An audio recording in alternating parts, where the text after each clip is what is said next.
Hello guys! Ayan, nandito po tayo sa isla sa Rio Tuba po.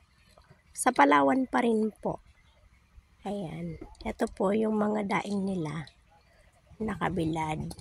Ito po yung mga dadalhin ko sa Maynila. Mga ano po yan, bagong bilad po talaga yan. Sila po ang naglalaot. Tapos binibilad nila. Ayan. Maganda po ang ano dito, pagkadaing nila.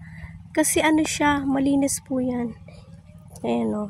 Malinis po yung pagkadaing nila dito. Yan mga dalaga. Dalagang bukid po. Solid.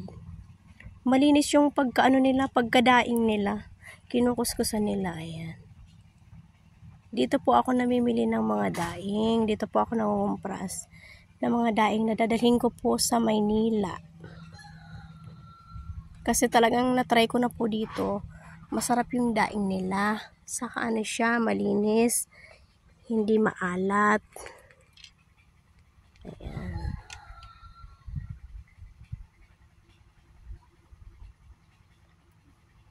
Yung sunod naman po napupuntahan ko mga tuyo naman sa Kadilisan. Dito po more on ano sila. More on daing naman po. Dalagang bukid, mulmol, torsilyo. Ayan.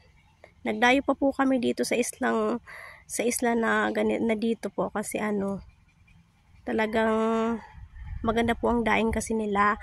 Kasi pag yung sa bayan na syempre hindi na mga stocks na yon. Hindi kagaya pag talaga ikaw magpunta sa isla.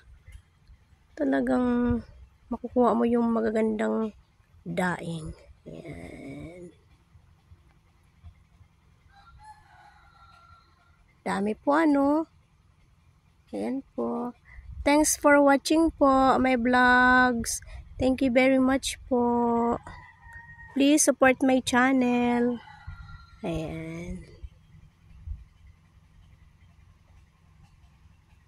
Matulungan pa natin yung mga nagdadaing dito na mabili yung mga daing nila. At maipadala natin sa Maynila. Thank you po. God bless. Ayan, sa mga mag-wholesale po sa akin, available po ako. Parating na po ako sa Maynila sa 28.